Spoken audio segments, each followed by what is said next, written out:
नमस्कार, मी यामिनी दळवी. बुलेटिनमध्ये तुम्हा सगळ्यांचं स्वागत. बुलेटिनच्या सुरुवातीला आता आपण थेट विधान भवनामध्ये जाऊयात, कारण पावसाळी अधिवेशन सध्या सुरू होतंय आणि त्यावेळेची ही दृश्य आपण बघतोय. सध्या मुख्यमंत्री, उपमुख्यमंत्री हे सध्या एका ठिकाणी आपण पाहतोय. छत्रपती शिवाजी महाराज यांना वंदन केलं जात आहे. विधान भवनाच्या परिसरामधला हा पुतळा आहे आणि त्याला सध्या वंदन केलं जाते. दुसऱ्या ठिकाणची आपण दृश्य बघत होतो ती विरोधी पक्षांची होती. विरोधी पक्ष सुद्धा आता आनंदोत्सव साजरा करतोय, कारण कालच मराठी भाषेच्या संदर्भातले 2 GR जे शासनाने काढलेले होते ते रद्द करण्यात आलेले आहेत.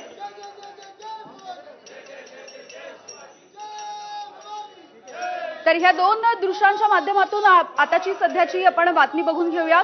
मी मराठी अशा पाट्या झळकवत सध्या विरोधी पक्ष एका ठिकाणी विधान भवनाच्या पायऱ्यांवरती. निर्णय हे राज्य सरकारकडून आलेले आहेत.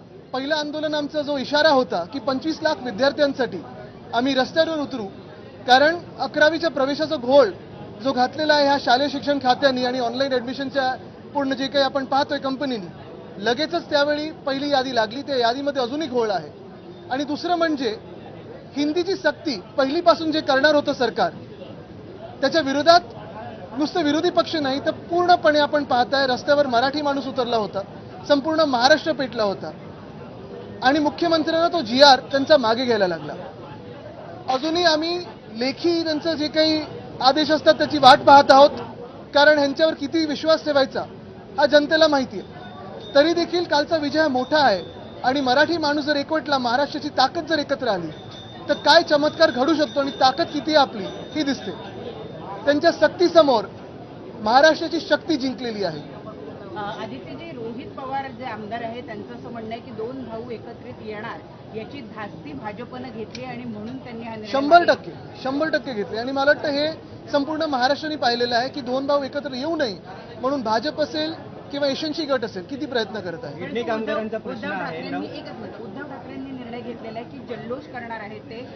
राज ठाकरेंनी मात्र अजून जाहीर केलेलं नाहीये की ते या सभेत सहभागी होतील अथवा नाही. तुम्ही आवाहन करा. बघा, एक महत्वाची गोष्ट आहे की ही जी एकजूट आहे 5 तारखेला दिसणार होती आणि तीच एकजूट दिसावी. महाराष्ट्राची ताकद काय आहे, शक्ती काय आहे ही आमची खरोखर इच्छा आहे. आणि काल आपण पाहिलं असेल जनता देखील जे सोशल मीडियावर व्यक्त होत आहे ती हेच बोलत आहे की मोर्चा असेल की विजयाचा मोर्चा असेल, हे सगळ्यांनी एकत्र येऊन, अर्थात त्याच्यात बनसे देखील आहे आमच्यासोबत, त्यांनी येऊन करावा, कारण महाराष्ट्राची शक्ती ही दिल्लीला दिसली पाहिजे. तर सरकारच्या सक्तीसमोर महाराष्ट्रामधली शक्ती जिंकली असं विधान आता आदित्य ठाकरे यांनी केलंय. विधान भवनाच्या परिसरामधली ही थेट दृश्य आपण बघतोय. एकीकडे आजपासून पावसाळी अधिवेशनाला सुरुवात होतीये. वेगवेगळे मुद्दे आहेत. विरोधक आज वेगवेगळ्या मुद्द्यांवरून सरकारला घेरण्याची तयारी करतायत. तत्पूर्वी गेल्या काही दिवसांपासून महाराष्ट्रामधला एक महत्त्वाचा मुद्दा तो म्हणजे पहिल्या इयत्तेपासून मराठी भाषा अनिवार्य करण्यात आलेली होती, सक्ती करण्यात आलेली होती, असा मुद्दा विरोधकांनी उचलून धरलेला होता.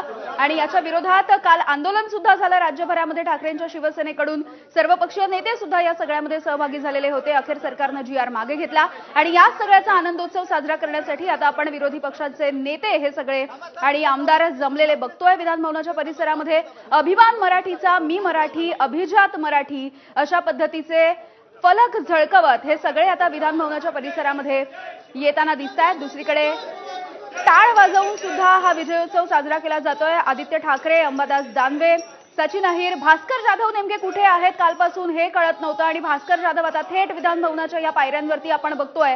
विरोधकांच्या या एकजुटीचा विजय झाला अशी या सगळ्या विरोधकांची भावना आहे आणि त्यामुळे मी मराठी असे फलक हातात घेऊन सध्या हा विजयोत्सव सुरू आहे.